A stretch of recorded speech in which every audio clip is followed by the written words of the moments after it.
party. Invited everyone you knew. You would see the greatest gift would be from me. You know a crazy story about that song? That's the Golden Girls theme song. And I watched a documentary on the Golden Girls. It just happened to be on. I don't know, I'm being weird. It just was on the background. I didn't really care, but that song was like a whim. It's like probably one of the top 5 TV show intros of all time, and it was a whim. It just happened. The woman came in. She read what it's supposed to say. She said, "Hey, I gotta be at another event in 10 minutes." She got the lyrics, and then she just ran with it, and she went for it. But the more you know. All right, subject of the day is somebody asked me what are some good starting points for investing basics, and I sat back and thought about it, and I said, man, that's a good question. So it's going to be the subject of the day, or at least the subject for the next 5-10 minutes. First of all, you got to understand that investing has to be a mental commitment, because a lot of people want to invest, but they don't. They really don't. They love the ideal of investing, but they really don't want to do it, or they don't know how to do it, or they're scared to do it. And when people are fearful and people don't know what they're doing, they get nervous and they pull their money out. You put $100, $200, $500 into a pot or a system, and you lose, $20 the first 2 days, and then you're like, yeah, fuck this, I'm out, right? But that ain't the way it should be. You have to mentally commit to investing.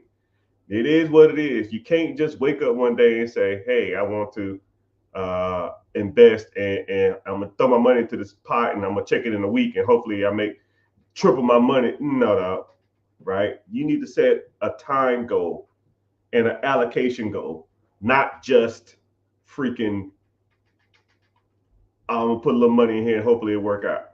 It ain't like quick money. It ain't like gambling. It ain't like forex. It ain't uh, crypto or sports betting or parlaying and any of the other crap. You can't just throw money into something and hopefully it works out. It doesn't work like that.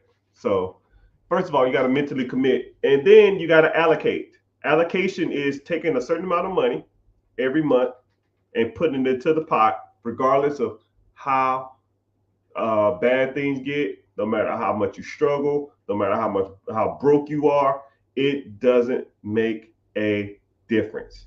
I do not care what you are going through, because I promise you, whatever you think you're going through that's bad, I went through probably worse. I went through, um, dude, it was bad. Bottom of the barrel, eating bean weenies, freaking eating mystery meat, asking friends for $10, $20, $5. You know, it's bad. Homeless, broke, sleeping in my brother's closet, sleeping in my brother's car, asking my brother for money, getting into it with my family. I didn't have it. So when people say that, man, it's always something, oh man, I'll start investing next month when I get ahead. No, you need to start doing it now. And then I'll give you another quick point, because I don't want to harp on this too much. You know what I mean? You have to start investing. I call it windfall money. It's the money that you get when you didn't expect it. Things like tax returns, things like things like birthday present money. Um, your mom want to bless you with some money. Your parents want to bless you with some money. An inheritance, a insurance claim, lawsuit money come through, or whatever. You have to take that money and put it to work, and don't worry about trying to get ahead or trying to worry about staying afloat. Right? We all are going through the same things, regardless of how much money you make or how much money you're bringing in, right? I'll say you're bringing in 4,000, 5,000. Let's say if I'm bringing in 500,000 a month, I have the same struggles as you do. I have bills, I have creditors, I have lines of credit I have to pay. But you know who gets paid first? I do. And that's the difference between middle class, low class, upper class, and rich and wealthy people. Rich people will always pay themselves first. If I got an account and let's say if I did $50,000 last month, $30,000 of it is going to investing. And then I'm paying my bills with the last 20. Or 40,000 will go to investing, the last 20 goes to bills or whatever you want to call it. Right? I don't pay all my bills and then I'll invest what's left. No, we don't do that. That's a loser's mentality. Losers invest what's left because there's always going to be something. There's always going to be a tire being popped. There's always going to be engine trouble. There's always going to be a freaking credit card. There's always going to be a late payment. There's always going to be something. Losers pay themselves last. Winners pay themselves first. You work for the money. You get paid first. Not Time Warner, not Lexus of Toyota, or not Chase, not American Express. You worked for that money. You need to get paid first. Allocate money to invest first. And whatever's left, they can have it. If you short at the end of the month, don't give a shit. I've never cared if I was short at the end of the month because I already got paid. It is what it is. And the bad part about it is if you allocated $200 to an investment account, and you were short, the $200 probably wouldn't have made a difference anyways. Think about that. If you put $200 into an investment account and you're $100 short or $200 short or on an electric bill, and then you ain't got no money for no food, or so it wouldn't have made a difference. It wouldn't have made a difference. But I tell you what, my investment pot is going to get bigger every month. And then when that investment pot gets a decent amount, then you take that money and you put that to work. And you constantly put your money to work. And that's, if someone said investing basics, that is investing basics 101. I mean, it's about as simple cut forward as possible. If you take money that's windfall money, or you got a side hustle, or you a babysitter, or you make cakes, or you do hair, or you do nails, or you do landscaping, or you do window tint, or you fix people's cars. When you get that money, are you investing it, or are you just putting it towards bills? Because if you just put it towards trying to get ahead or catch up, you're never going to catch up. No one ever really truly catches up. Everybody has bills. Bill Gates has bills. Warren Buffett has bills. Elon Musk has bills. Jay-Z has bills. Kevin Hart has bills. LeBron James has bills. I have bills. You have bills. Next month, will I still have bills? Yes. Next month, will LeBron James have bills? Yes. Next month, will Kevin Hart have bills? Yes. Elon Musk? Yes. Elon Musk is worth $300 billion. 250 billion dollars. Does he have a bill next month? Yes. So why the hell is he trying to get caught up in that? You're chasing your tail, people. And until you understand that basic understanding, you'll never get ahead in life. And that's about as simple as it gets. And that's just investing. That's not including the real estate stuff. That's not including the business acquisition, storage units, Airbnb, Turo, storage units. I mean, whatever, vending machines, whatever. All that stuff is irrelevant. If you don't understand basic inflow and outflow of money, the rest of that shit you're never going to figure out. But Glad everybody here. Welcome into the chat, everybody. We're live streaming from all platforms: Facebook, YouTube, Twitch, Instagram, and all over. So, what's happening? Miss Vibes, I see you. What's happening? I appreciate y'all for checking the stream. Um, but if y'all would do me a favor, I'm live on YouTube. Just search The Rich Get Richard. My name is Mr. Richard. If you're newer here, we're gonna get into some good stuff. YouTube is the only one that pays me. You can stay on the other social media platforms, and if you're new here, you just kind of see me. Make sure you're at least following. But head over to YouTube, and also too, YouTube comments feed into my feed first, so it actually helps me out, and I actually get paid there too. So you can stay here for all you want to. I'll answer pretty much every question live, and I'll try to get to your question as soon as possible. You just got to, feed your questions. One thing I don't like about Instagram though, it like I have to like constantly read thing. I got to constantly refresh my screen. I don't like that. But welcome in. So let's go ahead and get started. If you have any questions or preguntas, and see what what you want to talk about. So initially, I just started off talking about investing because a lot of people. I'm trending on a couple of social media sites for talking about basic investing. So just that's kind of the subject we're talking about.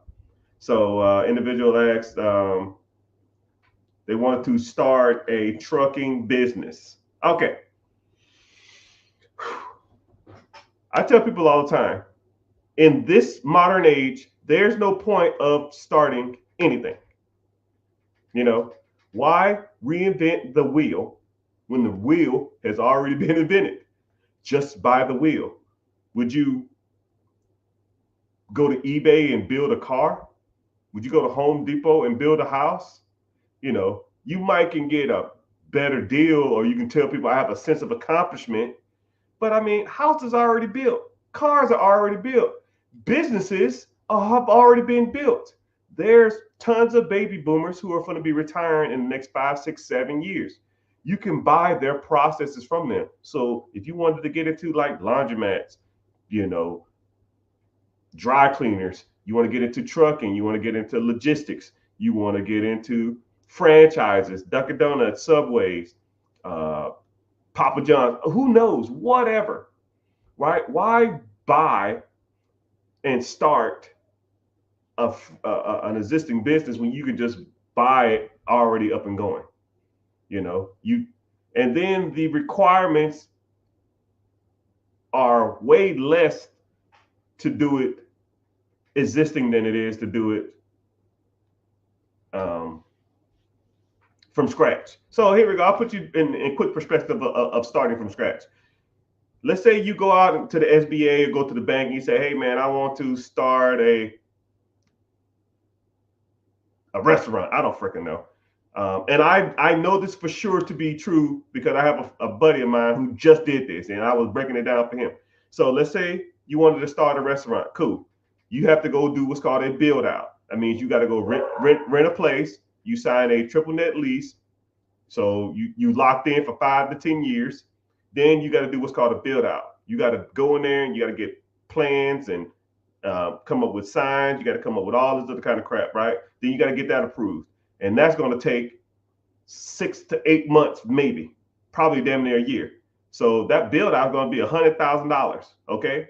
But let's say you got a loan for $500,000. So now that business is going to cost you $100,000 just to build out, right? And then you're going to have to, you got to get food, you got to get inventory, right? And then you got to train employees. But you got to train employees and you ain't made a damn dime. So you're doing all this other kind of stuff. You got to get inventory. You got to train the people. You got to come up with a schedule. You got to pay managers. You got to hire assistant managers. You got to come up with menu ideas. You got to come up with just all this other kind of crap, right? And let's say you borrowed $200,000 from the bank to do this, right? You're a year in, $200,000 in the hole, and you ain't made a fucking dime. Not a damn dime. But, and then what's crazy is you open up the door day one, you have what's called a burn rate, meaning that not only are you paying the current lease, you are paying for a lease off a loan that you got a year ago. So let's say if your line of credit of $200,000, say the burn rate on that bad boy, the payment on that shit is 10 grand a month or something. I don't damn know. You in the hole 10 grand a month just in credit cards or a line of credit, not including the current bills on the business. So now you have employees, you still got more inventory, you got staff, whatever. Right? So now let's say that burn rate is another $10,000. So you're a negative $20,000 a month and you ain't made a freaking dime. Okay? Not a dime. Negative $200,000 in the hole, and then you're losing 40, $10,000, $20,000, $40,000 a month. So you got a damn sale. Let's say the average meal is, I don't know, $10. You got a 28% food cost. You got a 12% employee cost. That's 40%. And that's not even including taxes. I'll give you another 10% in taxes. So you sell everything, that's $5 out the door. So $5 comes in.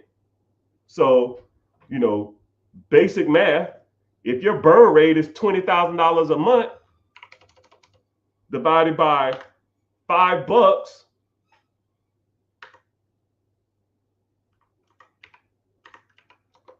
you got to sell 40,000 meals just to break even.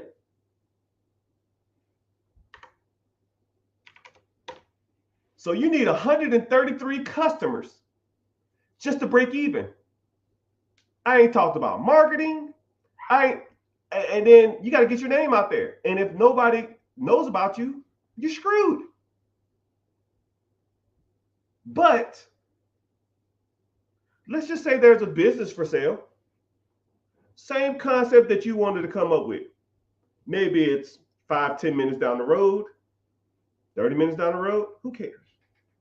Same concept as whatever you wanted to do. Because I promise you, there's not a business for sale or idea you can come up with that's not a business for sale somewhere in your area.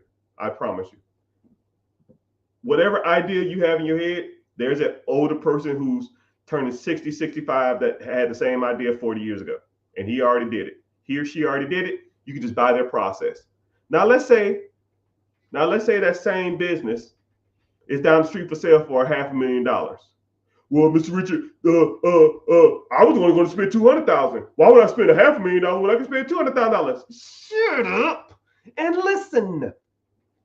Now let's say that business is $500,000, and let's say that business is bringing in $200,000 to your pocket. Okay. The requirement from the government states that you need to bring in that you only need 10% down to purchase this business. And if you get some seller financing, you only got to put 5% down. So as little as $25,000. So let's say, for example, they didn't do seller financing. I'll be realistic. So now you got to come up with $50,000. You put $50,000 down. You buy the existing business. You owe the government $450,000. $450,000 over 10 years. Your payment, simple math, $450 over 10 years, probably somewhere in the range of 50 grand, 45, 50 grand. But the business brings in $200,000. You bring in 200, you pay the SBA, Small Business Administration, they're 50. Now you have 150 left. You put $50,000 down, which was 10%. So now you pay back that $50,000 line of credit. Let's say if you borrowed it from your auntie, you borrowed it from your uncle, you borrowed it from your 401k, you borrowed it from a friend, you borrowed it from the bank. You paid them back in the first 6 months. And you still have $100,000 left of cash flow. So let me get this straight. Year one, I bought a business. I put $50,000 down. It was $500,000. I owe $450 to the SBA or the government. My payment is $50,000. It makes $200,000. I pay $50 to the bank or the government. I pay $50 back to my line of credit. I borrow from myself, or borrow from a friend, or borrow from a crackhead uncle, whoever, and I still make $100,000 first year. So you can spend a whole year building out a business to lose $20,000, $30,000 a month, or you can buy a business, put a tenth down, make money day one. The government's happy because you're continuing that service in the community. The line of credit that you borrowed, the $50,000 or whoever you borrowed that from, they're happy. They got their money back. You're happy because you're going to make $100,000 a year from a process that you just bought. And, everybody's winning. And the person that you bought it from is happy because they got their money and now they can go and retire. Win, win, win, win, win. All I do is win. And that's how the game works, people. At least when it comes to business acquisitions. But if you wanted to learn more about this, I got to give a shameless plug. I do apologize. If you want to learn more about this, I have a webinar this weekend. This Wednesday at 9 p.m. EST. Links in the bio. It's called Be Your Own Boss. Sign up. I don't sell your information. If you want to come to it and just learn a new way to think outside of the box that you've been conditioned to your whole life, because you have been led astray, my friend.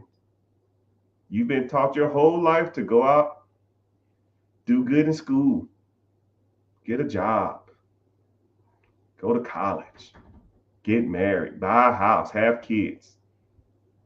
And none of that shit is financially growing. None of it works. You've been led astray.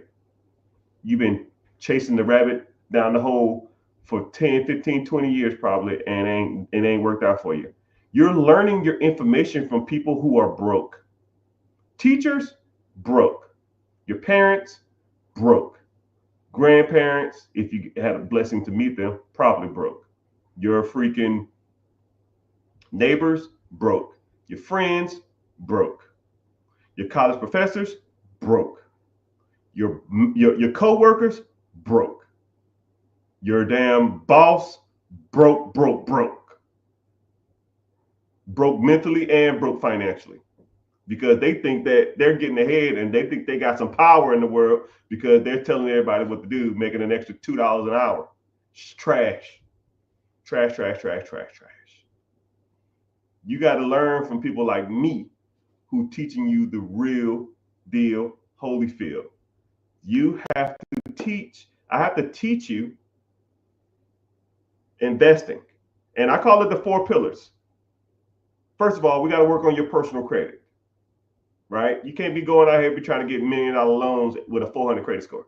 We got to fix that, right? You need to know the ins and outs. You know the difference between hard inquiries, soft inquiries, credit profile, FICO score, credit scores,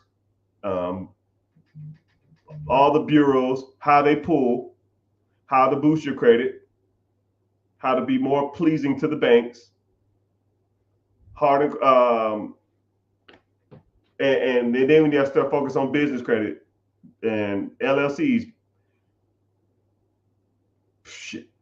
S corp, C corps, sole proprietorships, EINs. If you want to get into trade lines, you want to get into net 30s, net 60s, net 90s, all that shit's trash too. But I like to talk about it because I like people to know that I'm not out here playing around. I know what the hell I'm talking about, right? Then you got to start focusing on pillar 2. That's investing. Mutual funds, ETFs, index funds, mutual funds, stocks, bonds, If you want to get into crypto, you want to get into short-term investing, you want to get into long-term investing, whatever, right? What's the best app to do it with? What's the easiest way to do it, right? I need more money. We got to start teaching you about trimming the fat, because a lot of people have a lot of fat in their bank account, a lot of it. Because if you sign up for a one-on-one or a coaching program or something, first thing I'm gonna do, yeah, bro, let me see the fat. Oh man, I don't have a lot of bills. I don't have a lot of bullshit. Let me see. Netflix, Hulu, Disney Plus, Carvana. I mean, not Carvana. Lyft, Uber Eats. Dude, what the fuck, man? Uber Eats last 6 months. Click. It says right here you spent $1,400 in the last 6 months on Uber Eats.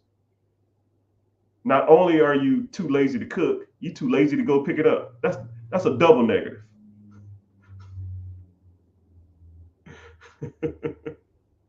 come on, man. Come on, man. You know, who's your cell phone through? How much your cell phone is? When the last time you called them and asked for a reduction or swapped it over to an account that's a lot cheaper? When the last time you called your car insurance and asked them for a plan reduction? You know, you can go, I'll give you a tip right now. You can go to your car insurance website, put your exact information in it, get a new quote. If it's cheaper than the quote you have now, they will honor the new quote. Wow, I just saved you an extra $400 over the next 6 months. Now, what are you going to do with the $400? Boop. You need to start investing. Oh, I need to get caught up on my credit cards. Wrong. Then when it comes to investing, I even have I'll give you another subcategory, right? And that's taxes. I review all your taxes for free, right? Find you more money. I just had a client 2 weeks ago, found them an extra $3,100 because they were doing their taxes wrong. Now, what are you going to do with that extra $3,100? I'm going to get caught up on credit cards. Wrong. Free money. You didn't even know you had it. Take it. Let's put it to work. You really want to get ahead? Let's put it to work. Because that $3,000 compounding interest will make you way more money than saving some money on some stupid ass credit cards. Because credit cards are going to be there. Credit cards was there yesterday. Credit cards are there today. Credit cards are going to be there tomorrow. Rent's going to be there tomorrow. Rent's there today. Car payment's going to be there tomorrow. Car payment's going to be today. Car payment's going to be there tomorrow. I mean, it is what it is. It is what it is. You got to start investing. Third lesson we talk about is real estate. Owning your own primary home, owning duplexes, quadplexes, fourplexes, commercial apartments, getting into syndication, Airbnb, freaking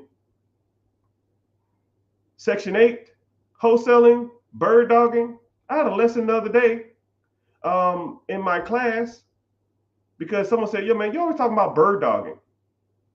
I don't even know what the hell that is. You always talk about it. I said, okay, cool. Here's a 30-minute lesson on bird dogging. After I was done with that, they said, yo, bro, I didn't even know that shit even existed. I didn't even know that was even a thing. I said, yeah, I did it for years. It's the way you get into real estate with no money. Oh, man, I want to get into real estate. I ain't got no credit. I ain't got no money. Cool. Bird dog. What the hell is that? Sit back. But all the ways, lease option, tax liens, sub 2, lease to own. All the different ways you can buy money, owner financing, bird strategy, creative financing. It's tons of ways to make money in real estate. You just got to know how to do it. You got to be taught from people that talk about this type of stuff, not go to college and do good in school and work hard. Work hard at what? Does it look like I'm working hard? Work smart. Put your money in shit that's going to make you enough money so you don't have to work hard. Working hard is for suckers. Then the last pillar that I always focus on is ownership. Owning processes that make you money every day. You're not going to get ahead working a 9-to-5. 3% of all millionaires work a 9-to-5. And you know they're doctors, lawyers, engineers, nurses, traveling nurses, and stuff like that. Right? If you don't have a high dollar skill, or if you're not bringing in damn near $150,000 to $200,000 a year to your 9 to 5, it ain't happening. Right? And then there are a couple of exceptions that people will live well below their means, and they invest everything they got, and then when they're 65, 67 years old, they might have a 401k that's equivalent of $1 million. I mean, I get it, right? But majority of people ain't gonna do that. You got to own processes that make you money while you're sleeping. If I own a business, my business makes a sale, and I pay my employees, I pay my staff, I pay my overhead, and then I pocket $400, and that transaction happened at 6 o'clock in the morning. I didn't do nothing for it. Now, how many processes can you own that pays you $500 a day that you do nothing for? Infinite. Now, let's say there's a process that pays you $500 a day, but you got to work 12 hours a day. How many could you own? 2 max, and that's $1,000. And now you tired as hell and complaining that your back hurts and that I ain't getting paid enough for this. But if you own a system that pays you $100, $200 a day that you do nothing for, you wake up, you check your account, you might call your team, wish them some luck, you might pay a little money here and there, say here's a gift card, thanks for your hard work, and go about your business. You got to know how to find those systems. Businesses, laundromats, storage units, Airbnbs, vending machines, whatever. You got to learn about those systems, and nobody is going to show you in your circle. Your teachers, your college professors, your friends, if you got roommates, your co-workers, your family, your mom, your pops, your brothers, your sisters, your kids, right? I'm not trying to be an asshole, but they don't know what they're talking about. I listen to people talk for 3 minutes when it comes to money, and I almost just like, I don't even want to hear it no more. You don't know what you're talking about, right? I started my financial journey in 2008. I bought my first piece of real estate, and I listened to every financial book or read every financial book in the library. Every one. 107 books, and I'll never forget it. I read a book a day, which was rough, but I didn't know. I had no fucking clue, but I know I wasn't going broke again. And I tell you what, the things that I learned from all those books, and I've been applying them all through the years, and I know what works and I know what don't. Right now, I don't know, 6 figures a month, easily. Right? Some months I do better, some months I do worse, but I don't care. And then all that money comes in, and I reinvest it, because that's the game. Pay myself first. I just gave you that lesson. But if you're interested in this type of stuff, you like talking about money, you like talking about different ways on how money works, you done with the rat race, you tired of the 9 to 5, right? My last push, and then we'll get to some questions. Click the link in the bio, join the free class. It's called Be Your Own Boss, right? I don't sell your information. If you come through, you listen, you hang out for a little bit, ask me a couple questions, and if you want to move forward, we move forward. If you don't, you never have to hear from me again. I don't care. I was fine before you, and I'll be fine after you. I don't care. I just got tired of people for years asking me, yo, man, do you have like a program or something where you can sit back and teach people? And cool, I'll walk you through that process. I'll show you what I have to offer if you're interested, and if you are, right? But you get a lecture before we even start, right? I'll break down a lot of this financial stuff before we even start. So, yeah. So let's go ahead and get started. Somebody says, I want to own a laundromat or a dry cleaner that is absentee, but what if my manager quits? What is your fail safe? Okay, good question. What if your manager quits? Generally, management in a laundromat, McDonald's, Dunkin' Donuts, Subway don't give a shit. Management typically are older people for the most part. Older people generally have families. For them, people just don't up and quit for a reason. They just, you know what, y'all, I'm done. Peace. Um, it's it's 12 o'clock on Friday. Today's my last day. I'm out. Because if they do that, they're gonna call you and say, "Hey, man, I got a referral here for John Smith. How was he?" Well, he was a good worker, but he just quit on me one day. I don't know if he's gonna do that with you. He just left, and they're gonna ask him about that in the job interview. And they say, "Yo, man, why'd you just quit?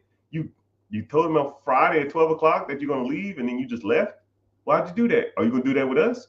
Now we're not gonna hire you." So more than likely, if a person is older and a person has more responsibility, they're not going to just leave you high and dry. First of all, they have an obligation to probably their family, right? A spouse, man or female, male or female, and or their kids. So more than likely, they're going to give you the respect and give you a cushion before they quit.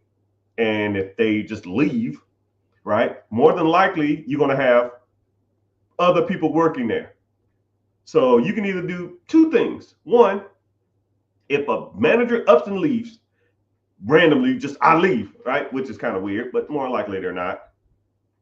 Every job I've ever been to or every place I've ever worked at has the guy or the girl who's probably the best worker around. I want you to think about your job. There's a guy or a girl that hey man, who's the hardest worker in this place? You already know. When I was in the military, you already knew the guy or the girl. They was the go-to. They did everything. They always worked hard. They never talked bad about anybody. They just went there, worked, left, right? And they worked their ass off. We all know those people. First of all, more than likely, they was already doing managerial roles anyways, or they was already the assistant manager. Boom. Congratulations, young man or young woman. You're the manager now. If you want to do that. Or you tell the individual, hey, you're going to quit in 2 weeks. Let me find a person to replace you over this next week. And then after the week, when I bring him or her in, then you train them how to do your job. And then after a week, you're done. About as simple as it gets. And I hope that helps. And have I ever had that happen? No. Nope. What's up? I got a question. Ask the question. Preguntas, questions. So here we go. Are you able to do a one-on-one devise a base plan based off persons going through business-wise? Yes. Whenever you, like I said before, click the link in the bio or go to therichgetricher.com, which that website, it works, but you got to type in HTTP // it's kind of corny, but anyway. So, but you can just click any link if you're on Instagram, YouTube, Facebook, Twitter, Twitch, X, TikTok. Just click the link in the bio. It's a link that'll say "Be Your Own Boss." Just go to that website and just sign up. But yeah, and if you need a one-on-one and you want a one-on-one, we'll go from there. But like I said, my one-on-ones is super extensive, and we break down everything, right? It's kind of crazy. I think I did a one-on-one maybe a couple of weeks ago, and the guy was like, "Okay, you ready?" I said, "You ready?" He said, "Yeah." He said, "Okay, cool. When it comes to businesses, I want to do." I said, "No. Nope. We got to get to the basics." So we ran through everything, right? We're gonna talk about his credit.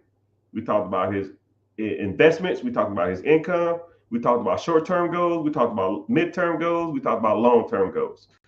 We talked about his credit. We talked about ways to get out of debt. We talked about side hustles. We talked about all his debt. Talked about revolving debt that was trash. We talked about debt that his house payments. We talked about his car payments. We talked about it all. We talked about cutting the fat. We did all that type of stuff. Then we talked about invest. He was like, I was like, you want to invest in real estate? He said, well, real estate in my area is kind of it's kind of shitty. I said, cool. Where you live? I said, no, it's not. Look, showed him all the areas that he should be investing in. He's like, shit, I didn't even know this place even existed. Man, they paying this much for rent. I said, yeah, and look how much these houses cost. And I pulled it up on the map, and I was just showing them houses for sale, right?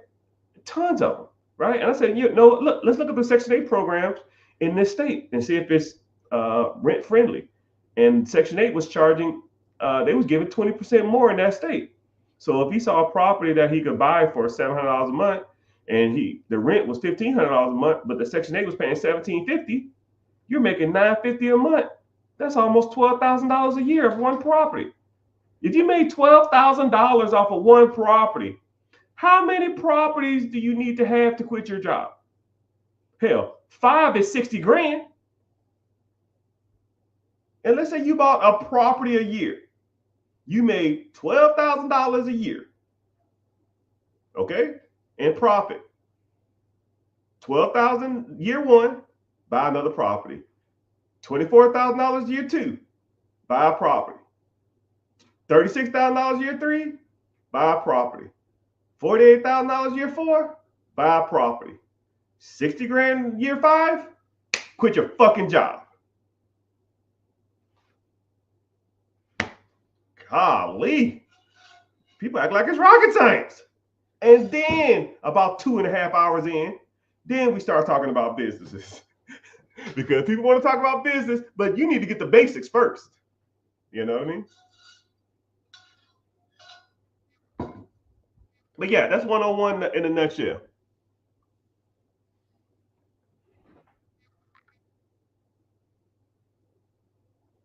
Quick question. Go ahead, ask the question. I'm zoning. Whatever y'all want, man. I'm giving it. I'm giving y'all the game.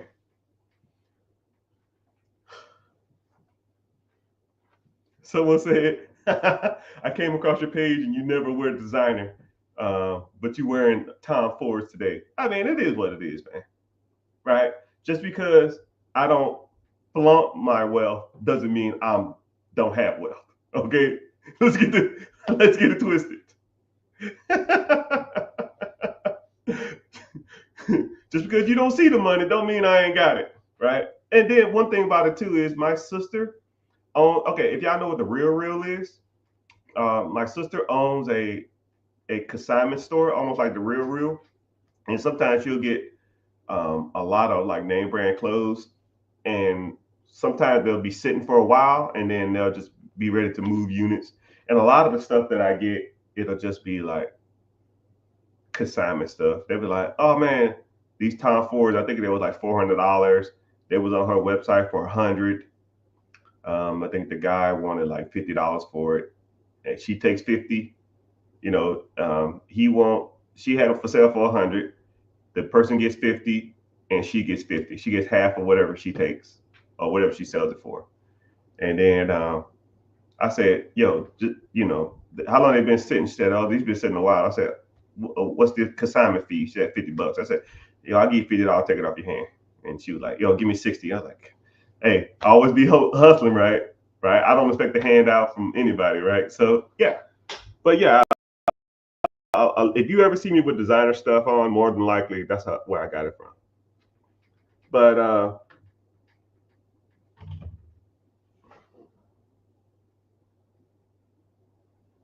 someone said, I wonder what the payment's going to be on a $450,000 loan. Hey, simple math, man.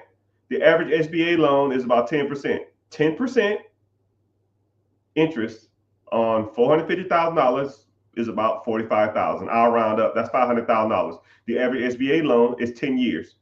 $500,000 over 10 years is $50,000 a year. Simple. Say word. Where do I sign up? Click the link in the bio, my guy. And then we also talk about credit, and we also talk about business funding, because a lot of people don't have access to capital, and I'll show you how to raise capital, how to get your own capital.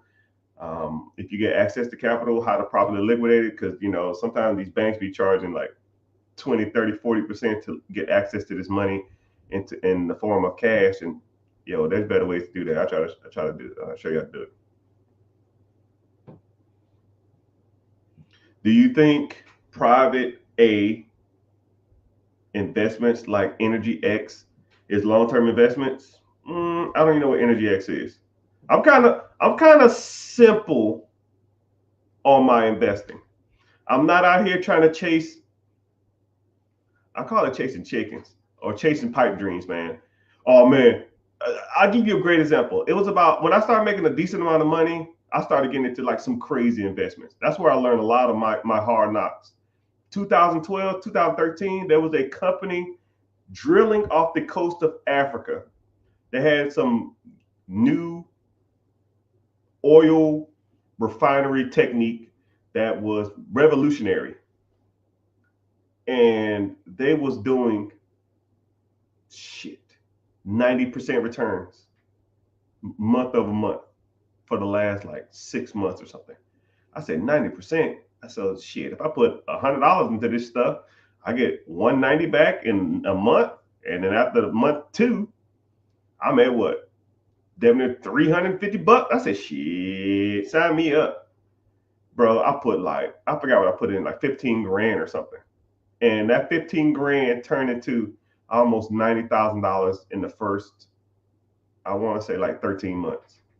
And I was like, hell yeah, I'm going to ride this out. I ain't going to long-term invest this. And, before I knew it, my $90,000, dude, it happened so fast. It comically was probably over the next 2, maybe 3 months.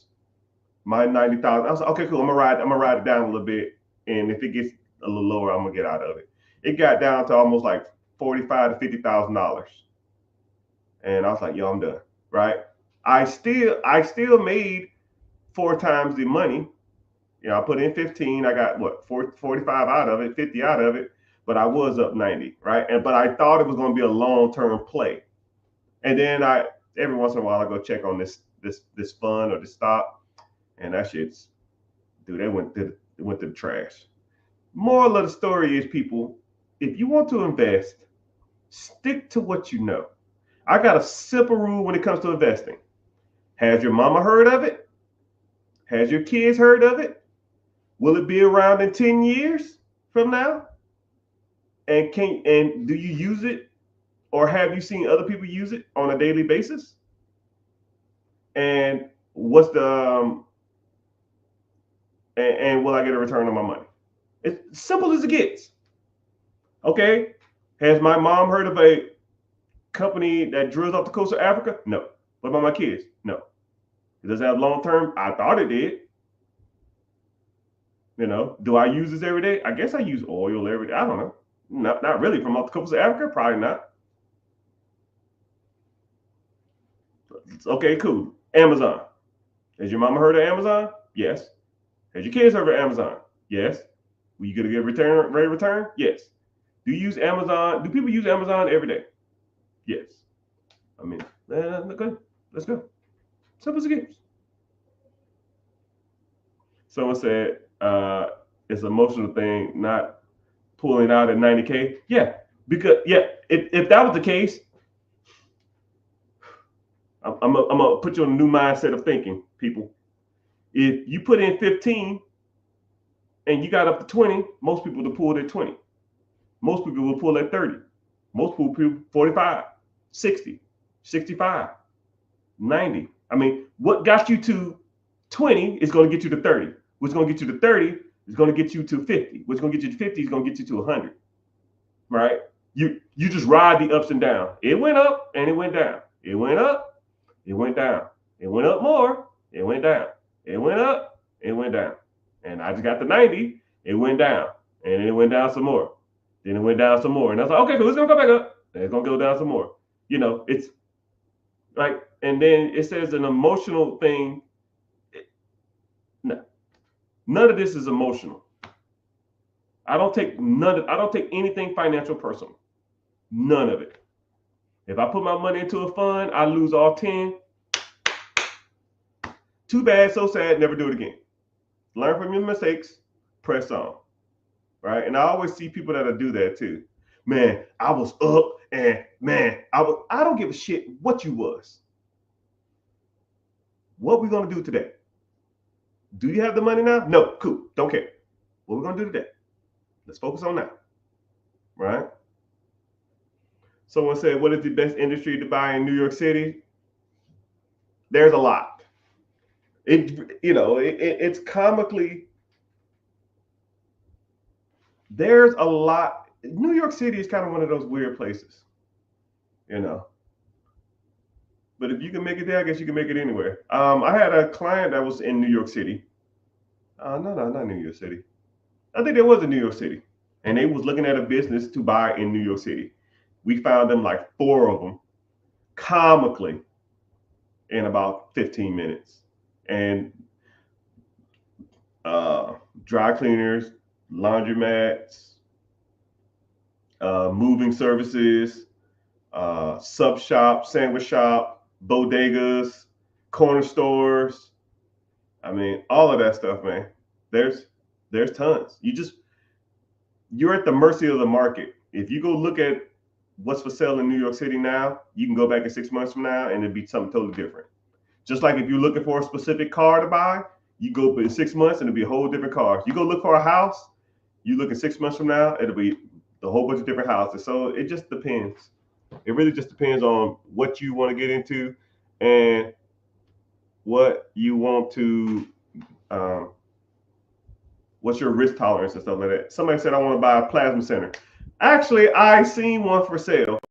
There was actually, those things are more prevalent than you think. But you got to be careful because some states require you to be licensed as a owner.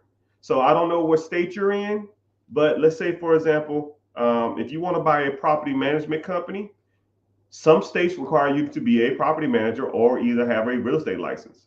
If you wanted to be if you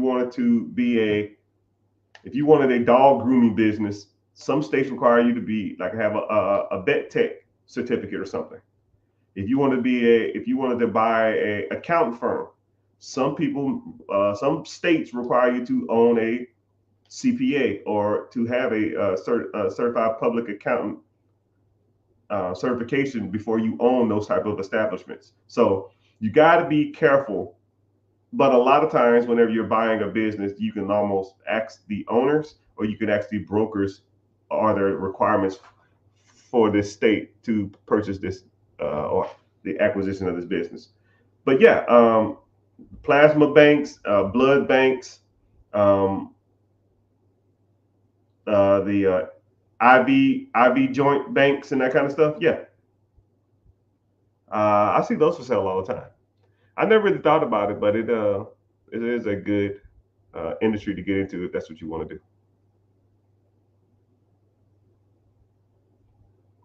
So let's get to the question. Preguntas. Yesterday we had a good lecture. Yeah, yesterday that bird dog stuff, man. We talked about being a bird dog, which a lot of people don't even know that even exists. So yeah, in class we talked about being a bird dog, and yeah, people got value from it.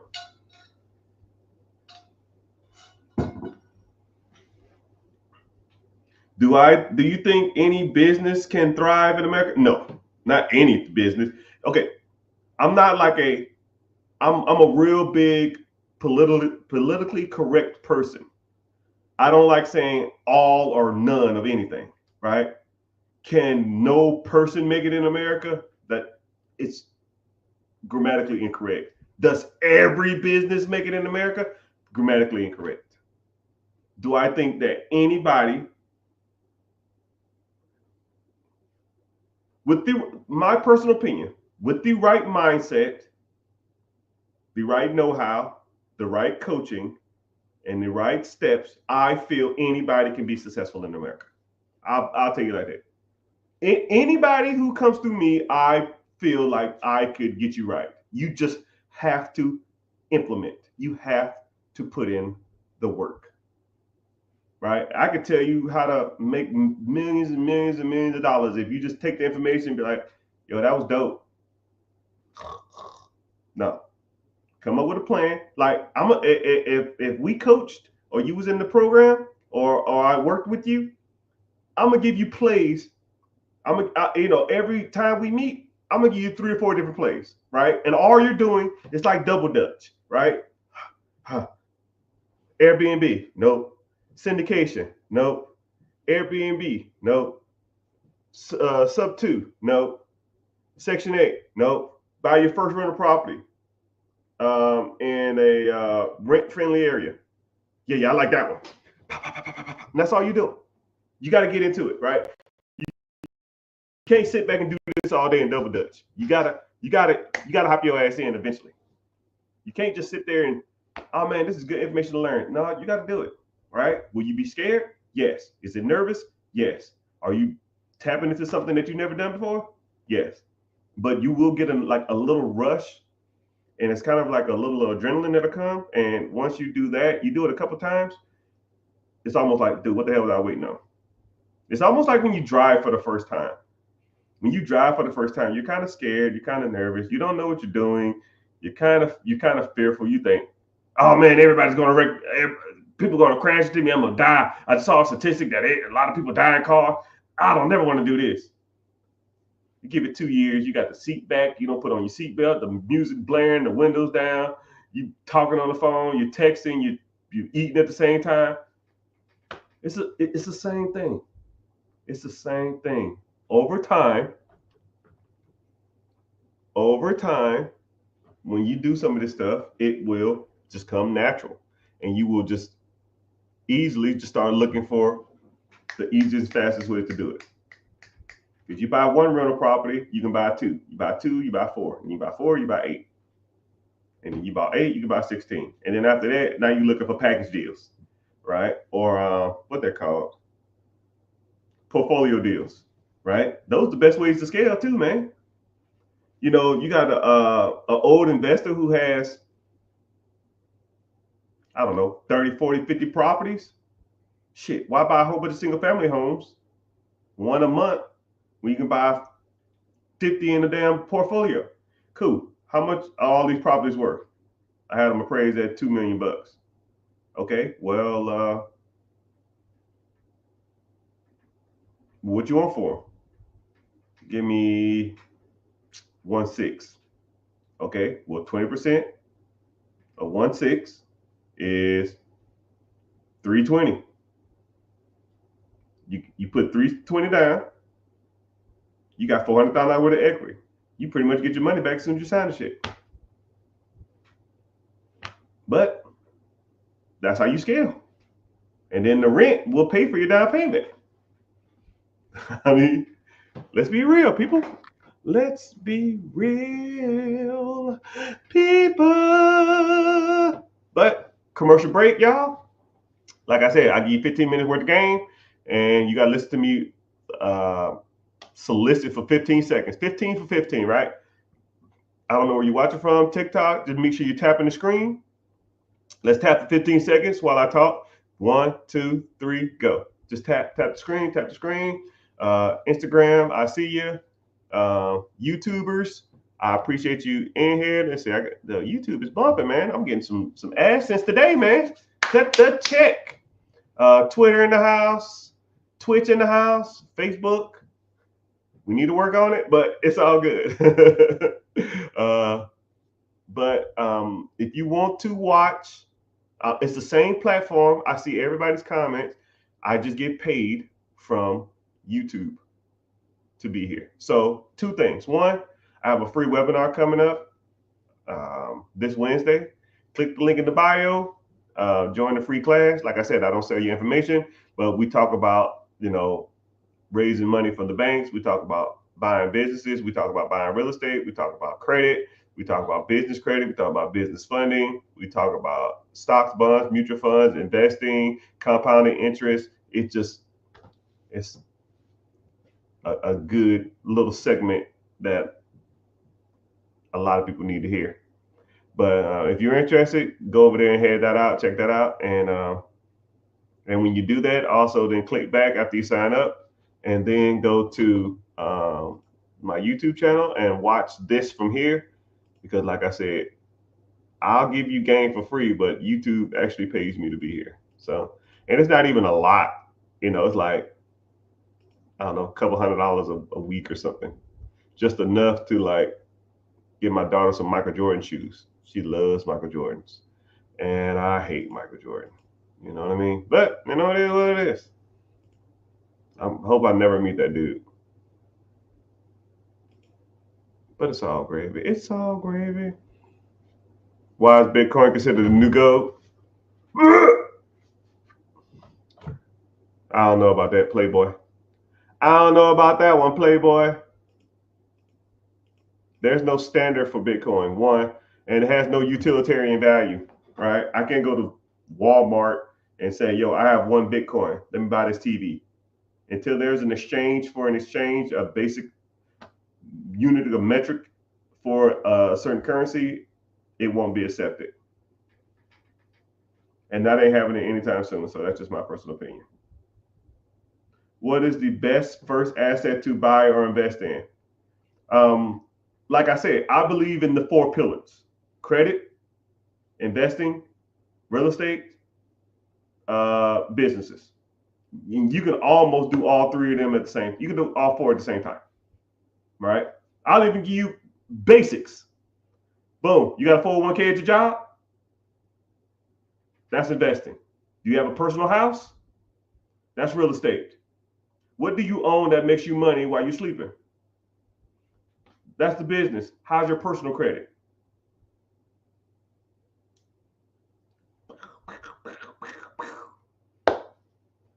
You should be tackling all 3 of those or all 4 of those damn near every day of your life. Every day of your life. And the more you do it, the bigger the scale you get, right? You start off with a $200 credit card to build your credit, and then you work your way up to a $500 credit card. Then you work your way up to a $1,000 credit card. And then you work your way up to a $10,000 credit card. And then you start getting into the platinums and the black cards and the gold cards and the centurion cards, right? It ain't like fishing. You don't go out to a boat. You don't get on a boat and throw out a fucking hook and catch a marlin after 30 minutes of fishing. It ain't happening. You're not gonna catch a 2,000-pound fish after doing something for 30 minutes. No, it's steps to this, right? Investing. Do you have a 401k at your job? Cool. How much do they match? Cool. How much do you contribute every month? Nothing? Wow, that's free money. Well, Mr. Richard, there's tax ramifications. Shut your ass up with that shit. Are you investing? They're gonna match your money. Well, Mr. Richard, the corporations use your 401ks. I don't give a shit what they use. They're giving you free money. And you complaining that a rich corporation is using you as a tax benefit? How about you complain that they make a dollar off the dime they give you? Complain about that. If you want to fucking complain about something, complain about how you give 40 hours, 50 hours, 60 hours a week to their ass, and they don't give a fuck about you. They'll fire your ass tomorrow. Right? You saw that article about that woman that worked at Wells Fargo? She was dead at her cubicle for 3 days before somebody noticed her. You think they give a damn about you? People be worried about the wrong shit. Man, did you see the Kamala Harris speech? Did you see the Trump speech? That shit ain't making me no fucking money. I don't give a shit who's in office. I didn't care who the last president was. I didn't care about the president before that. And I damn sure didn't care about the last president before that. How rich is this motherfucker gonna make me? Oh, none? Fuck that. Don't care. Not a shit about a politics. I don't give a shit about a boss. I don't give a shit about a coworker. How much money is that shit making you? If it's none, piss off. It's just crazy, man. Y'all focus on the wrong shit. Y'all focus on the wrong shit. And I hate to be angry and I hate to be disgruntled. And I just keeping it real, people. I'm keeping it real. Keeping it real, sometimes people don't like it. And if you don't like it, maybe it ain't for you. But I'll tell you what, if it makes me $1, I care about it. And if it don't make me any money or takes money out of my pocket, it can piss off. I don't devote my energy to shit that takes money out of my pocket. Don't care. Don't care. Did you see the debate last night? How about a debate? I got a debate for you. What's a better ETF? QQQ, VL, or SPY? I don't know what that is, but you can tell me what they were talking about in the damn debate that you watched for 3.5 hours. I got a debate for you. What'd you name your LLC? Let's debate about that. Oh, I ain't got time. Okay, cool. I got you. Okay, cool. I got you. And then you know what I do? I follow your page and I put default on all your shit. When people in the comment section of a Instagram, I got a couple million followers, and sometimes I get petty as fuck. So what I do is, you talking shit in the comment section, ain't nobody got time for this. Cool. Follow, and I put your shit on default. 6 months later, 8 months later, 12 months later, you gonna slip up. Hey man, did you see that dunk LeBron James did? And I'm gonna say, oh, I thought you didn't have time to work on your business, but I guess you got time for the NBA Finals.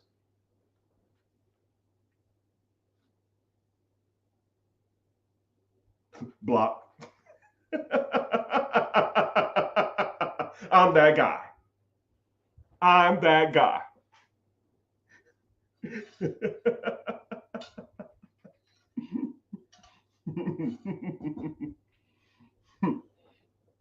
You ain't got time for that side hustle, but you got time to watch Patrick Mahomes throw backwards passes, huh? Okay, cool. I got you.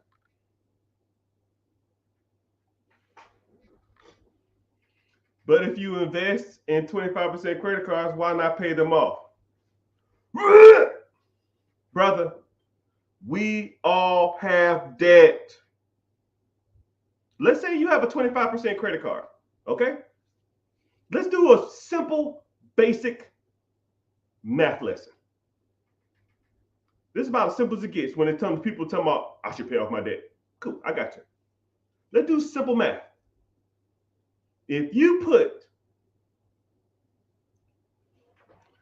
let's say I'm gonna get my calculator out, right?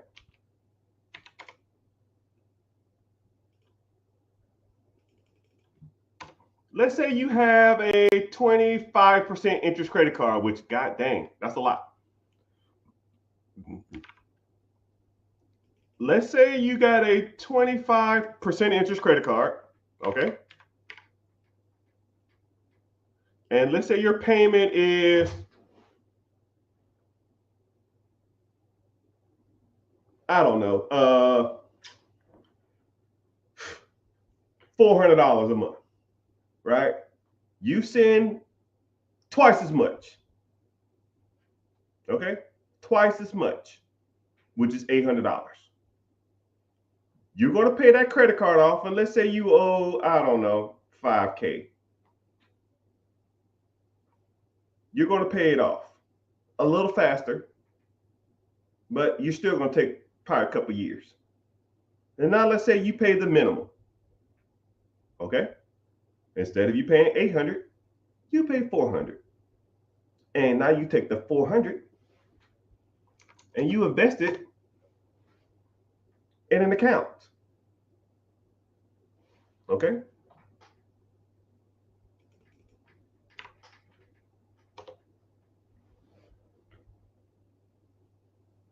In 5 years,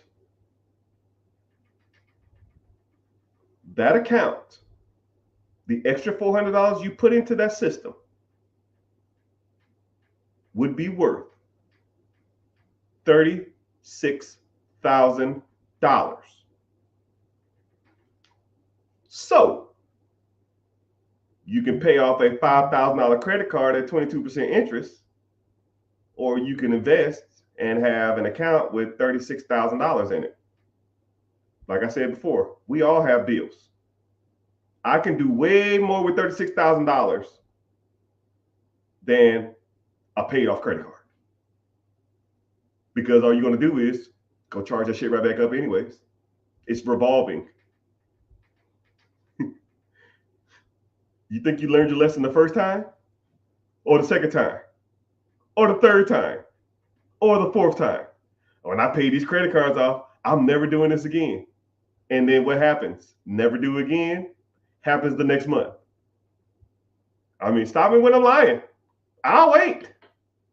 I meet people who are 23 years old with credit card debt. I meet people who are 32 years old with credit card debt. I meet people who are 42 years old with credit card debt. I meet people who are 52 years old with credit card debt. I meet people who are 62 years old that have credit card debt. You think you're smarter at 62 than you are at 22? No. Most of y'all are just as bad with money as a kid, as a middle-aged adult, and as an elderly. Nothing changes. But what does change is the amount of money you have in that account. And now let's say you put $400 in this account every month for 5 years. Okay? That 5 years you got 35,000, right? And now let's say you do nothing else with that account. Okay? You don't put no more money in that account, just the extra money you was paying on that stupid ass credit card, right? And then you leave it in that account for another 10 years. $35,000 in a simple ETF for 10 more years. You would have $147,000. So would you rather still be paying on that damn credit card that you still gonna have? But now at least you got $137,000. Now you can do some stuff with that, right? You can borrow against your investments. Mr. Richard, what? What the fuck does that mean? That means that if you have a portfolio, stocks, bonds, ETFs, index funds, mutual funds, you can go to the bank and you can say, hey, man, I have $140,000 worth of stocks. Can I take a loan against this? They say, yeah. Here's 90% of the value of that. You got 150 in there. They're going to give you what? $1.30? Damn, I didn't even know they can even do that. Yes, that's how rich people do it. You think Elon Musk sells his stocks? No, he just borrows against it. You think Jeff Bezos sells his stocks? No, he just borrows against it. And borrowing money, you don't have to pay taxes on debt. So you get a loan for that amount of money. Use the money, you buy another asset. Once that asset brings in money, then you pay off the loan you got from the bank. That's how it's done, my friends. Y'all are hustling backwards. Paying off fucking credit cards early does not make you rich. Paying off your car early does not get you ahead in life. Paying off your house early ain't the play. Investing, reinvesting, and reinvesting into shit that pays you while you're sleeping is how you do it. Not having more debt is not it.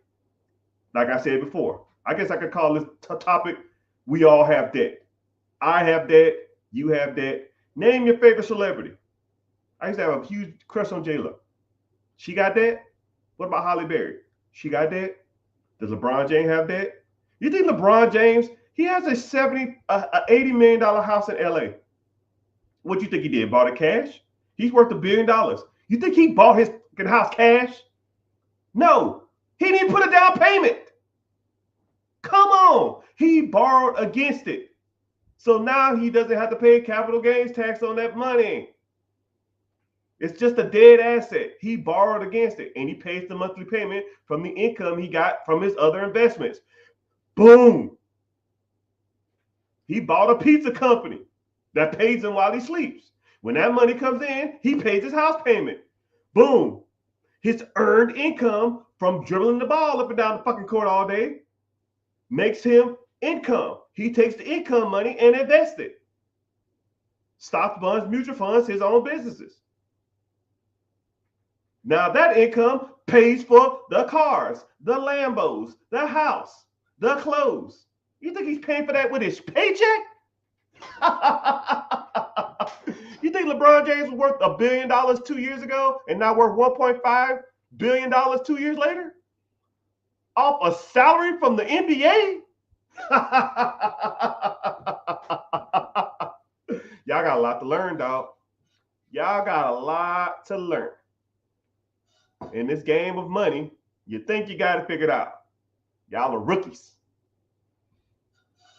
Y'all are rookies. Y'all ain't got a clue how this shit works. That's why you need somebody like me to teach you. Yeah. Someone said, okay, I hear you now. I hear you. I see you too. Hell yeah, you can borrow investments. Yeah, you can keep borrowing on investments, right? I'll give you a great analogy. I always use this as my Elon Musk analogy. Elon Musk wanted to buy Twitter. Twitter was evaluated at $10 billion. Okay? Twitter was worth $10 billion. The people didn't want to sell it. Elon Musk said, I give you 20 for it. We're not selling. I give you 30 for it. We're not selling. I give you $40 billion for it. And they said, hey, we'll take that deal. So what? Elon Musk is worth $200 billion. What do he do? I'm going to sell $40 billion worth of stock? No, you goobers. No, that's dumb. If you sell your stocks, you got to pay taxes on that money. But what did he do? He went to the banks and took out a loan against his stock portfolio to buy Twitter. He purchased Twitter with 100% debt. The payment on $40 billion is probably $200 million a month. And now y'all thinking, man, I got to pay this debt off. I got to pay this off super fast. No. Say if Twitter brings in $350 to $400 billion a month. 400 comes in, 200 goes out, you pocket 200. Simple as it gets, people. Now, if Elon Musk can do that at a $40 billion level, you can do it at a $40 million level. Hell, you can do it at a $4 million level. Let's keep going. You can do it at a $400,000 level. You can do it at a $40,000 level. Let's say if you have stocks or 401k, and let's say you have $60,000 in that account. And I see it all the time. Hey, man, I'm thinking about cashing out my 401k. Why? Because I need the money for something. Borrow against it. That way, your money can continue to make money. You take that money, buy something that makes you more money. And when that money comes in, you can pay off the loan. And then you still can take care of whatever you need to take care of. While your other money is still sitting in the account accruing interest. That's the game, people. Or at least one of the games. But hey,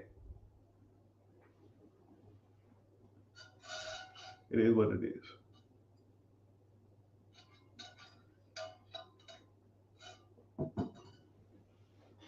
Michael Jordan, he said, someone said Michael Jordan put them on all the game. I don't idolize celebrities, first of all. They got rich from a skill that a lot of people can't possess. I'm not 6'6". I can't shoot a basketball to save my damn life. But what I can do, and I can invest like nobody you've ever met in your life. Now, who do you want to learn from? You know, when us as minorities, I don't know if you're white or black or Hispanic or Asian, I don't know. I don't give a shit, right? But one thing I hate about minorities is we idolize celebrities, right? I think there was an Invest Fest or something recently, and all the guest speakers was celebrities, right? I can't fucking act. I can't public speak really good. I can't dunk a basketball. I can't throw a football. I can't tell jokes. Why the hell am I listening to Steve Harvey as a financial guru? He made his millions telling jokes. 50 Cent made his millions selling albums. Kevin Hart made his millions telling jokes. Jay-Z, he sells albums. I can't fucking rap. Nicki Minaj, why do we idolize these people when it comes to financial literacy? Show me the guy who started with nothing and built multi-million dollars worth of businesses in real estate. I'll learn from him because I can do that. Oh, right here. I'll learn from him.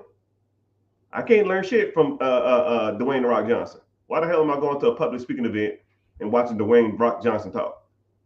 I'm not fucking 6'4", 300 pounds solid. Can't do it. I can't be a wrestler. I'm not that big. I'm not that athletic.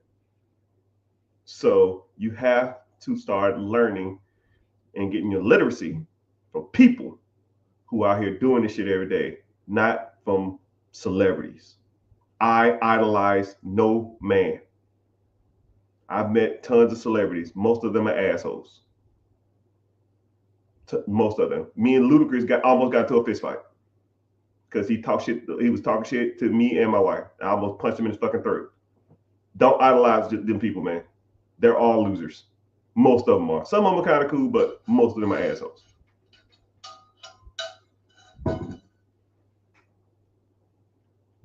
Baby mama be getting. No, I don't want to hear that shit. Someone said baby mama be getting in the way. I don't want to hear that. Nobody gets in your way. Not your mama, not your baby mama. Like, dude. I love my wife, but when it comes to the money thing, she just lets me handle it.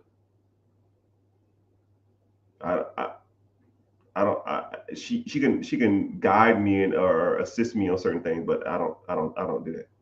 Right? I'm out here studying. I'm out here in the streets. I'm out here learning.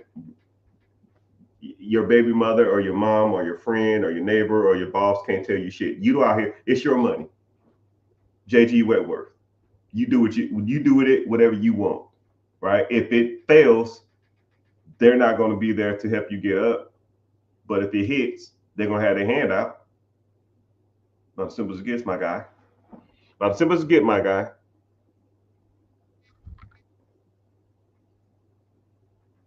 Someone said, learning wholesaling now? Yeah, brother. Someone said I look like Rick Ross. I get that one every once in a while. I met him in real life. We look nothing alike. I found a local business that's been established since 1984. How do you talk to them about financing? You got to learn some skills, man. I'll give you one lesson off the top of my head, right? Because, I can't give you all the game, but you found a business and you want to get owner financing, they got to like you. If you had a business that was worth $1 million and you were going to give it to somebody, would you give it to somebody that you didn't like or didn't know? Probably not. Rapport. Learn rapport. I'll put you on that.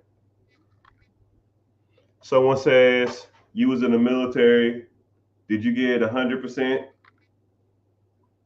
100% P and T. I don't know what P and T is.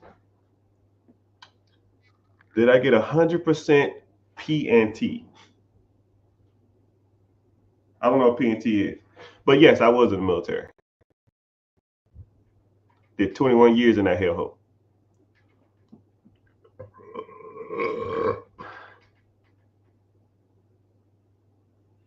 What's the best websites or the best apps to look for real estate?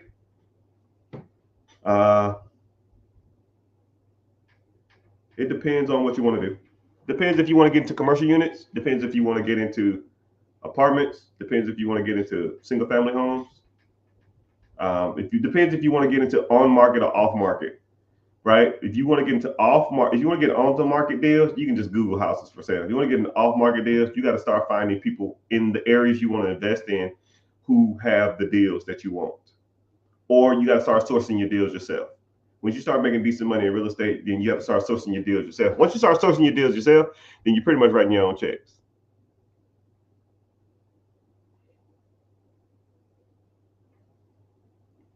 But I'm glad y'all here. Y'all go ahead and give me some check-ins, man. Where where y'all from, man? Comment. Make sure you tapping the screen. Tell me where y'all from. Tell me who y'all know. Tell me what y'all, at least tell me where you're from. I don't know.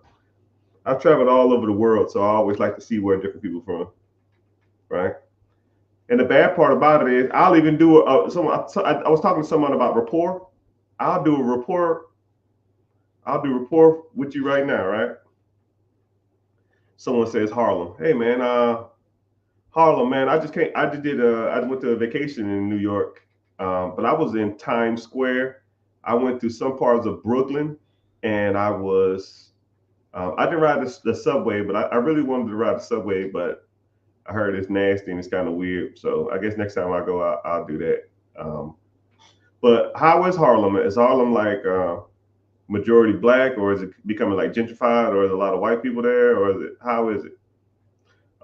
Down by Virginia Beach. You know what's crazy about Virginia Beach? Virginia Beach is one of the best kept secrets when it comes to beaches because it has not a lot of tourists, but it has a lot of locals and stuff like that. Oh, so avoid the subways. You see what I just did, people? I'm having a conversation with somebody about the subway in New York City and Harlem. I went on vacation there and I barely remember any of that stuff. Like it's just about communication, conveying a message, right?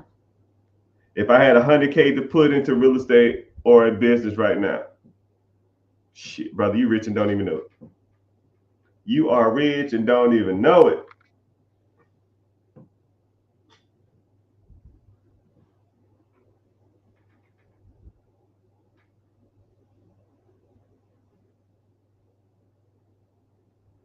Someone said, uh, to your point, Jay Morris allegedly got $11 million for the Tulsa real estate fund. Yeah, and he ripped all them people off too. Ain't built shit.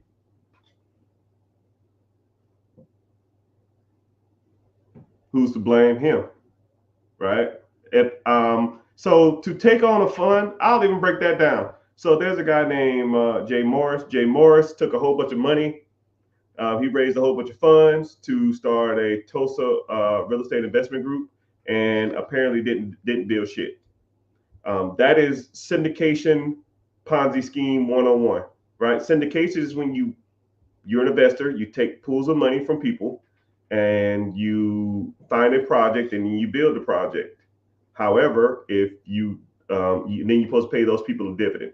But if you raise $11 million and then the money never goes to anything, but you have to sign a clause saying that you are investing and you invest at your own risk, and if you lose your money, you lose your money. So in theory, if you did a syndication deal, you can almost essentially raise all this capital in the world and then just tell people it didn't work out, and then they're just on the hook.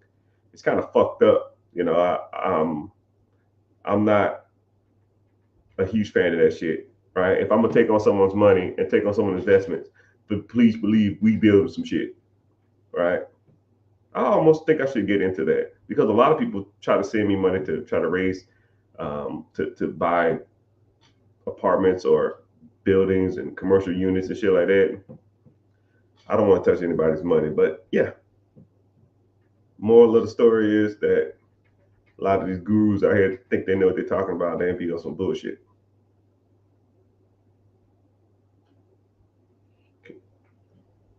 Oh yeah, I'll DM you.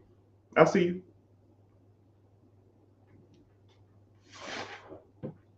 So what we got? Preguntas, questions. Someone said, "I have $100,000 cash." You got $100,000 cash. You rich and don't even know it. Kansas City, you are rich and don't even know it, my boy. But you almost so one thing that if you had $100,000 to invest, you almost got to determine what you want to invest in because there's pros and cons to real estate. There's pros and cons to owning your own business, and to get started in the real estate is probably a little easier and a little faster, but There's tax benefits. There's capital gains benefits. Um, there's a lot of benefits to real estate. I'm not gonna name them all. I named them in my head, but I didn't. I was like, yeah, I'm not saying all the shit.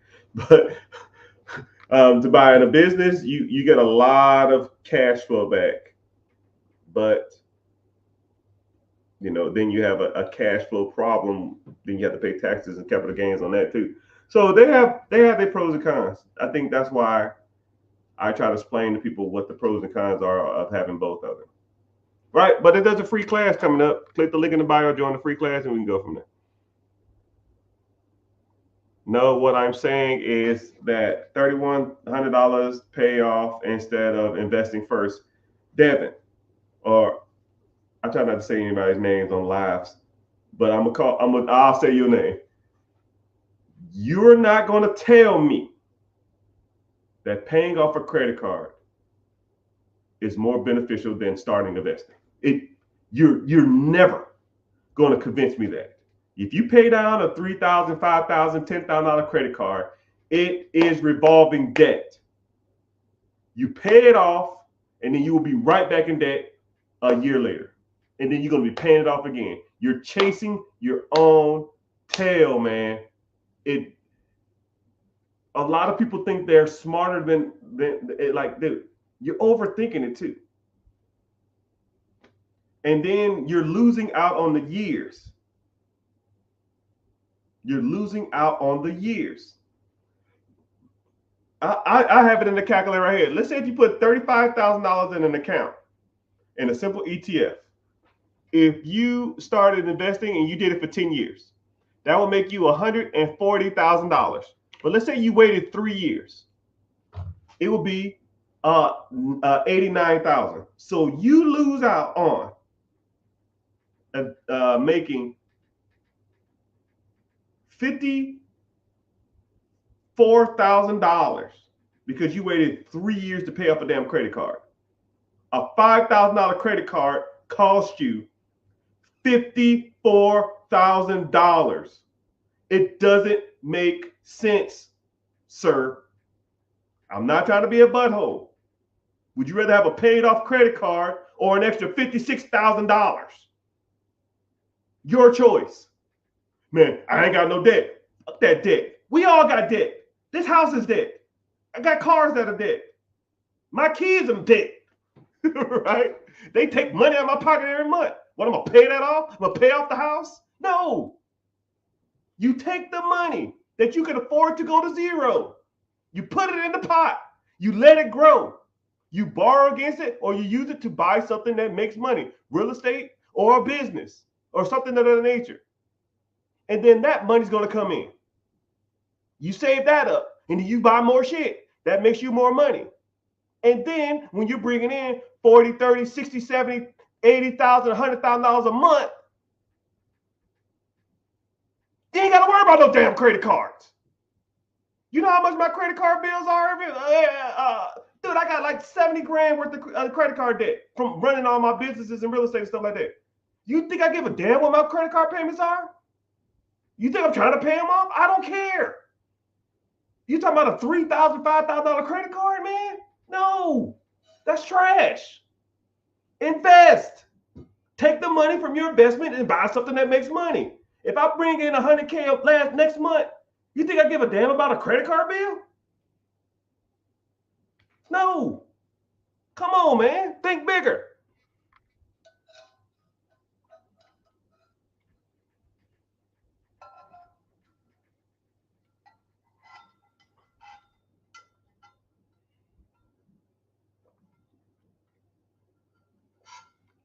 Someone said, I thought you just taught people how to buy gas stations. No, man, I teach you how to buy anything. It just depends on you and what you want to buy and how you want to invest it. I'll show you how to buy pretty much anything.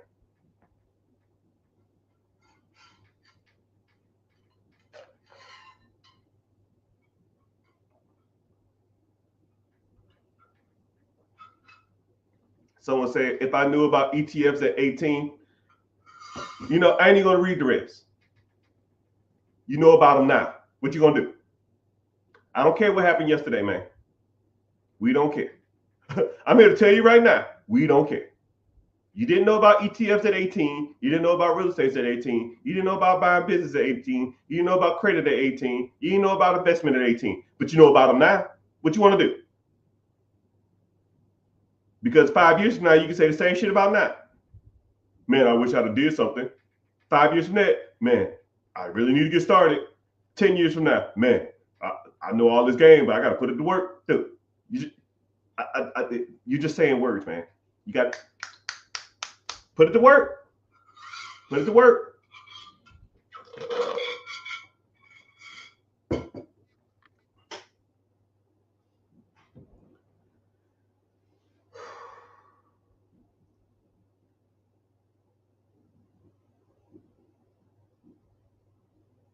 But thank y'all for hanging out.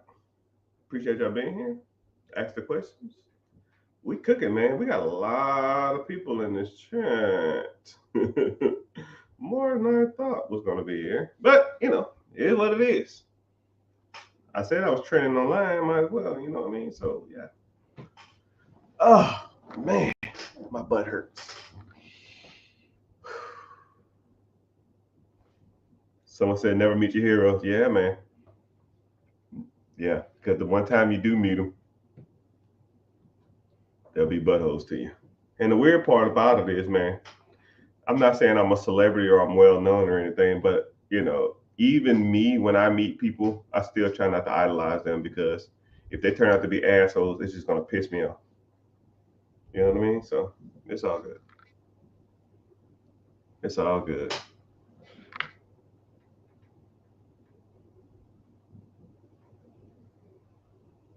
Ohio in the house. Nashville in the house.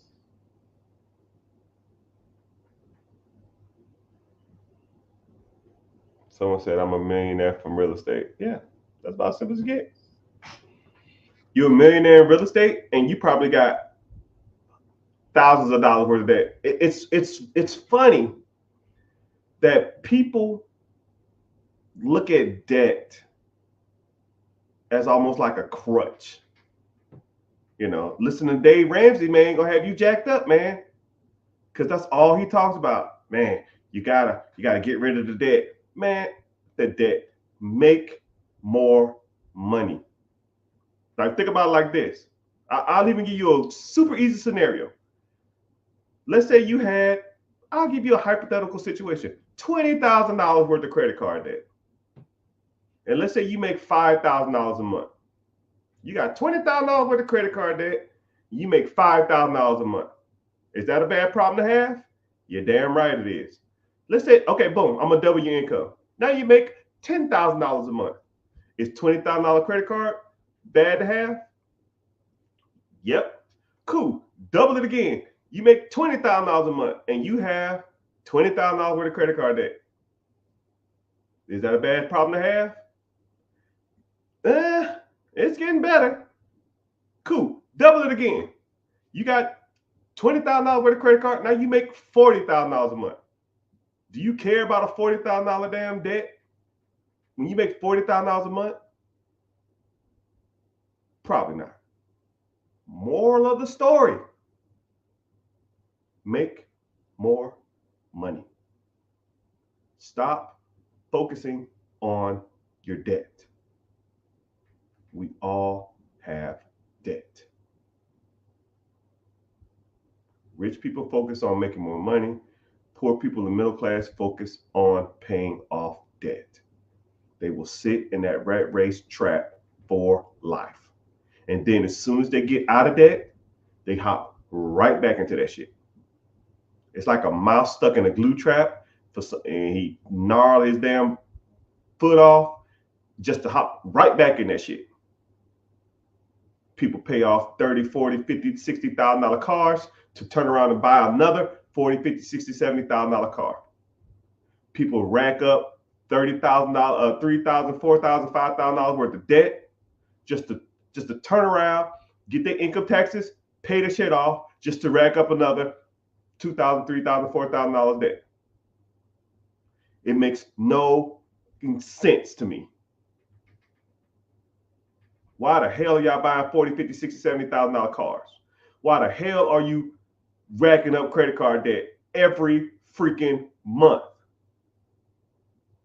And then say, oh, I got to pay this off. And then you start a little side hustle. You start a little side business. You get some taxes. You get an inheritance. You get some birthday money. And then you turn around and you take the money that you worked for to get ahead just to pay the fucking card off, or to pay the car off just to buy another one. I had one person tell me once, yo, I'm so used to having car payments, even though my car is pretty much new. As soon as I pay it off, I'm gonna go get another one. In their head, that makes sense. I said, you have a 4-year-old car. You bought it brand new, which was a mistake. Brand new, it's trash. You lost half the value. You paid it off early. You paid it off in 4 years. Your car has 35,000 miles. Your car payment was $600 a month. You paid on it $1,000, which is another mistake. You could take that $400 and invest it. But you paid off the car early. So now, boom, you have an extra $1,000 a month with a paid off car that has 32,000 miles on it. What you finna do? I'm finna go out and buy another car. Why? Because I can just get a newer model of the same one I got. Well, why? Because I'm so used to paying car payments that I feel weird not paying one. That is the dumbest I've ever heard in my life. And then 2-3 months later, I see that individual. And then the bad part with the same car, just a different color. Same freaking car, different color. They went from like a 2016 to a 2020. And then the bad part about it is it wasn't even like the upgraded year. You know how they take like 5-6 years with the same car? She got the car as soon as it came out, 6 years later, or 4 years later, same car. One of my old coworkers in the military.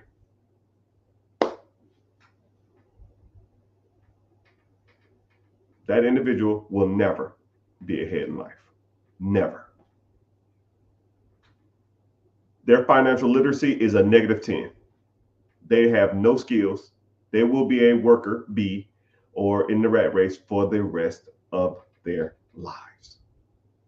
And in my head, I couldn't even save them. I tried, and I was like, you can just do this. You can just do this. You can just 1 year. Just wait a year. Take the $1,000, put it into some account. 12 grand, get a car there. No. Bought a car for 45, paid it off earlier. The car's worth 20. Trade in the car. They gave them like 16 towards another $45,000 car that they're gonna pay off early. I don't get it. I don't get it. People do that wrong. People don't know what they're talking about. People don't know what they're doing. People think they're good with money, but they are not. I'll say hi. And I want you to, I'm talking literally to you. When you think I'm not talking to you, this is directly towards you, right? I want you to take this as super personal as possible. You think you are good with money. You are not. Not even close. 98% of people are not good with money. 2%. No, you're not. No, you're not. Not even close. The 2% of the people are people like me and people I associate with, and people that when I go to the country clubs, or I go to the golf course, or I go to the tennis matches, or I go to the concerts and go VIP, and I'm hanging out in the lodge with whoever, celebrities and stuff like that. Those are the 2%. You're not even close. You're not even in the ballpark, people. Right? And I'm not trying to offend you, and I'm not trying to make you mad, and I'm not trying to make you upset. You aren't that guy. I am. And I talk to people all the time for more than 3, 4, 5 minutes, and I know they're not it.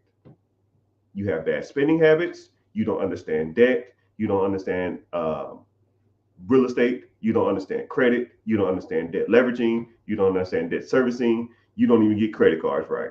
You don't even buy cars right. Hell, let's say if you really wanted to buy a car, did you buy it in your business name? Did you capitalize on Section 179 of the tax code, which means that if you buy a commercial vehicle over 6,000 pounds, is eligible for 100% depreciation or 20% depreciation over the next 5 years? Did you do that? Well, I don't own a commercial vehicle. Well, what deems a commercial vehicle? Any vehicle that weighs over 6,000 pounds in your business name. What vehicles are that, sir? Tahoes, Escalades, G-Wagons, Bentley Bentegas, Suburbans, Sprinter vans, Mercedes SUVs, Lexus Jeeps. Those. You ever like seen a row of SUVs, all black? It's like 5, 6, 7 of them. Yeah, that was all tax write-off. But you want to be cool in a Scat Pack. You want 100% deduction, or you want to be cool in a Hellcat. Come on, dog. You ain't even doing that shit right. Credit cards, are they in your business name or your personal name? Personal debt shows up on your personal profile. Means that it reflects on your debt to income ratio. Sorry, your credit utilization. Meaning that anything over 30%, they won't even loan you any more money. You get a $5,000 credit card, you charge $2,500 to that shit, you're locked on all 4 bureaus, all 3 bureaus. But business side, they'll give you 5 times, 6 times as much more. So instead of $5,000 limit, you get a $50,000 limit, and it doesn't reflect on your personal side. So you can max that shit out. And they have introductory rates at 0%. Most personal cards don't give you introductory rates. So now you can get $50,000 at 0% interest for the next 12 months, 16 months, 18 months, 2 years. You've been doing credit cards wrong. You're doing cars wrong. You're doing credit cards wrong. You're doing businesses wrong because you want to start your own business. Because I watched Empire. I can build this from the ground up. You're an idiot. That shit sucks. Why take over? Why buy it? Why start a process when you can take the damn shit over? You're doing that wrong too. Right? You renting where you at? Why don't you own? There's 6 or 7 programs that'll give you assistance for a down payment for your house. No person in America should be renting. And if you are, you should be capitalizing on FHA loans, which you can qualify for every 2 years, which is 3.5% down. And if it's a traditional home, you can do that every year or every 9 months at 5% down. You can save that into a mutual fund or your 401k, borrow against that. Now you can use that money for another down payment, rent out your previous house. You can buy a new house every damn year if you wanted to, with 5% down instead of 20% down, which is traditional for an investment property. You're doing that wrong too. I'm the 1%. You're doing it all wrong. You don't know what you're doing. You are not that guy or girl. Every aspect of your business, every aspect of your finances, every aspect of your credit, every aspect of your investments are done wrong. I'm just calling a spade a spade. Sometimes I get tired of this shit. You need to learn how the big boys and the big girls do this shit. Now, if you inspired, you fired up, get your ass in this class. Moral of the story, people. Sometimes you got, I'm kind of Old Testament, right? When my dad yelled at me and my mom yelled at me, I listened to what they said because it resonated with me. When they was upset, it lets me know whatever they were saying, they're saying what they're saying with their best intentions. They're telling you this stuff because they want to see you succeed in life. And they're seeing that you're on the wrong path and you're doing something wrong, and they just want you to straighten that arrow. Okay? Y'all got to do better, my peoples. All of y'all. Sometimes I have the wrong tack. Sometimes I come off as nice, but I am not out here playing around, people. You got to do better. So, last warning before I get off. If you are interested in learning how to do this type of stuff, I'm hosting a free webinar. Link in the bio, my guy. Click the link in the bio. Join the free class. Like I said before, I don't solicit. You won't get a bombardment of text messages. You won't get on no email list.